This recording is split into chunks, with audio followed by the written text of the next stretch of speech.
আল্লাহর দেয়ার পদ্ধতি আছে, তিনটা পদ্ধতিতে তিনি আমাদের দোয়া কবুল করেন। কয় পদ্ধতি? সবাই জোরে বলতে হবে, কয়টা? আমরা যদি কোনোদিন রাস্তা হারিয়ে ফেলি, আমাদেরকে রাস্তা দেখায় কে? এজন্য সালাতের মধ্যে দোয়া আসরা নেই। প্রতিদিন আমরা দোয়া করি, দোয়াটা পড়ি, কিন্তু অর্থ বুঝি না। এর চাইতে দামি দোয়া হতে পারে? ইহদিনাস সিরাতাল মুস্তাকিম, আল্লাহ সিরাতুল মুস্তাকিমের পথ দেখাও, সোজা পথ। এজন্য দোয়ার গুরুত্বের কোনো শেষ নাই, এটা অনেক গুরুত্বপূর্ণ। It's an art. দোয়াটা একটা শিল্প, এটাকে আত্মস্থ করতে জানতে হয়। সব কাজের মধ্যে first class, second class, third class আছে না নাই? কারো দোয়া থার্ড ক্লাস দোয়া, কারোটা সেকেন্ড ক্লাস, কেউ করতে পারে ফার্স্ট ক্লাস দোয়া, ঠিক কিনা? দোয়ার মতো যদি দোয়া করতে পারেন, এটা হচ্ছে ফার্স্ট ক্লাস দোয়া, মুহূর্তে আকাশে পৌঁছে যায়। এটাকে রপ্ত করতে হয়, এটার মধ্যে আবেগ জুড়ে দিতে হয়। অনেকে দোয়া করে আবেগ নাই, আছে না নাই? জুমার দিন দেখবেন নামাজ পড়ে ইমাম সাহেব দোয়া করতেছে, অনেক মুসল্লি দোয়া করতেছে, ওদিকে তাকায় আছে। এজন্য দোয়াটা করবেন কায় মনোবাক্যে, খুব আন্তরিকতা দিয়ে, হৃদয় থেকে। আপনার চোখের পানি যেন ঝরে। চোখের পানি যদি কোনো দোয়ার মধ্যে পড়ে, আপনি বুঝে যাবেন এই দোয়া আল্লাহর কাছে কবুল।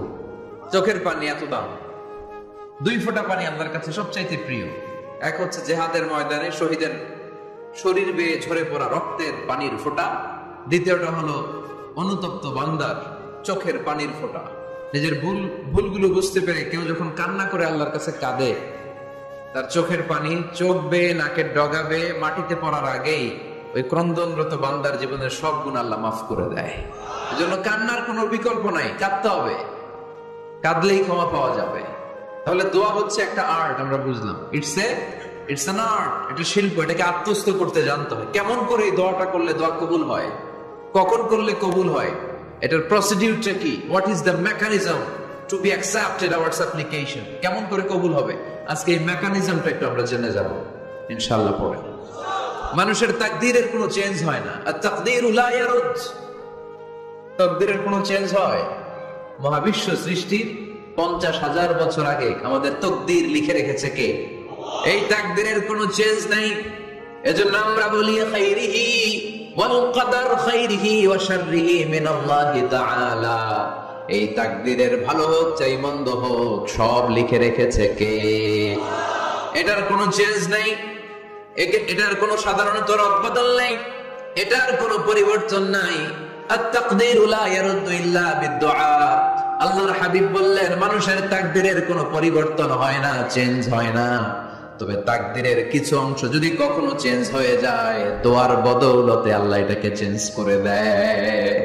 আমরা প্রায় শুনি মুমূর্ষু রোগী, ক্যান্সারে আক্রান্ত, বাংলাদেশের সবচেয়ে বড় ডাক্তার ঘোষণা দিয়েছে বাঁচবে না, বেশি বাঁচলে 3 মাস। কয় মাস? এরপরেও দেখা গেছে উনি 10 বছর বেঁচে ছিল। এরকম নজি এই দেশে আসারা নাই। কিভাবে বাঁচলো? দোয়ার বদৌলতে। কিসের বদৌলতে? তো এটা যে অনেক গুরুত্বপূর্ণ, এটাকে আপনারা ফিল করেন, টের পান আপনারা? এটা অনেক powerful. It's like a missile. যুদ্ধে যেমনি সেনাবাহিনীরা মিসাইল হামলা করে, মিসাইল হামলা করলে যেমনি মিসাইল লক্ষ্যবস্তুতে যে ভেদ করে, দোয়ার মতো দোয়া করতে জানলে দোয়াটাও লক্ষ্যবস্তু যে স্পর্শ করে। সিলাহুল মুমিন, দোয়া হচ্ছে মুমিনের অস্ত্র। শুধু AK-47, মেশিন গান, চাইনিজ কুড়াল এগুলো আমাদের অস্ত্র না মিয়া। আমাদের অস্ত্র হলো দোয়া। রাতের তাহাজ্জুদের জায়নামাজে চোখের পানি ছাড়ার যে দোয়া, এটা আমাদের সবচেয়ে বড় অস্ত্র। চিল্লায় বলতে হবে, ঠিক কিনা? এর চেয়ে দামি অস্ত্র আমাদের নাই। এটাই মুমিনের সবচাইতে বড় হাতিয়ার। দুনিয়ার সব কিছুর খেলা যেখানে শেষ, সব কিছুর কারিশমা যেখানে শেষ, ওইখান থেকে দোয়ার কারিশমা শুরু হয়ে যায়। এজন্য আল্লাহ বলেন, ক্বালা রাব্বুকুম উদউনি আস্তাজিব লাকুম। ও আমার গোলাম, তুমি আমারে ডাকো, আমার কাছে প্রার্থনা করো, আমার কাছে হাত তুলে চাও, চাওয়ার মতো চাইলে সব আমি দিয়ে দেব।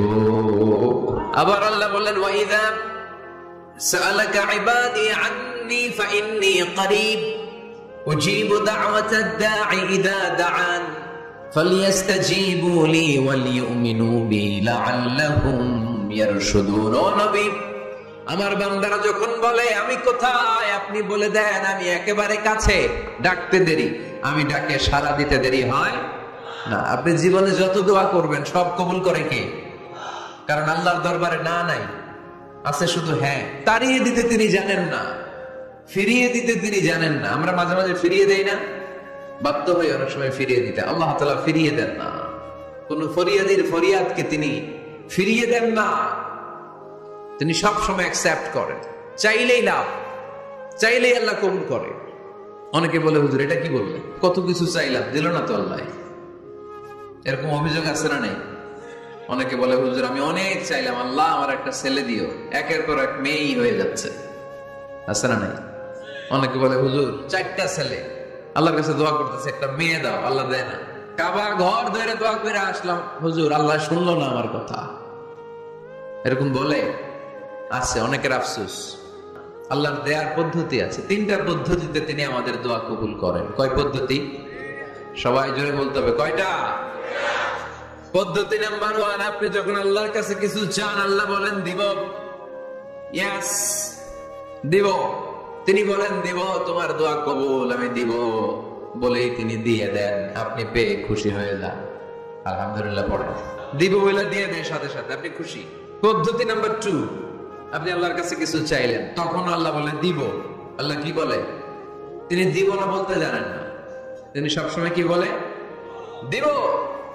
পদ্ধতি নাম্বার 2, আপনি চাইলেন, আল্লাহ বলে দিব, তবে এখন দিব না, পরে দিব। কখন দিলে আমার জন্য বেশি ভালো, এটা আমার চেয়েও ভালো জানে কে? যখন দিলে আমার জন্য ভালো আল্লাহ তখন দেয়, সুবহানাল্লাহ পড়েন। পদ্ধতি নাম্বার 3, আমরা চাইলাম, তখন আল্লাহ বলে দিব দিব দিব, না বলেন না তিনি দিব, তবে এখনো দিব না, পরেও দিব না, এটা তোমার জন্য কিয়ামতের ময়দানে আমি রেখে দিব। যেদিন বিপদে পড়ে যাবা, যেদিন আকাশের সূর্যটা মাথার কাছে নেমে আসবে, সূর্যের প্রচন্ড প্রখর তাপে তোমার মাথার মগজগুলো গলে গলে ভাতের মাড়ের মতো কান দিয়ে আর নাক দিয়ে টপ টপ করে পড়বে। তৃষ্ণায় ক্ষুধায় পেরেশানিতে জিহ্বাটা বের হয়ে কুকুরের মতো নাভি স্থল পর্যন্ত ঝুলতে থাকবে। পীর সাহেব মুরিদরে চিনবে না, মুরিদ পীর সাহেবরে চিনবে না, দলের নেতা কর্মী চিনবে না, দলের কর্মী নেতা চিনবে না, মা তার মেয়েকে চিনবে না, বাবা তার ছেলেকে চিনবে না, বন্ধু তার বন্ধুকে চিনবে না। ওই কঠিন দিন আমি তোমার এই দোয়ার বদৌলতে বাঁচায় দেব। আল্লাহু আকবার।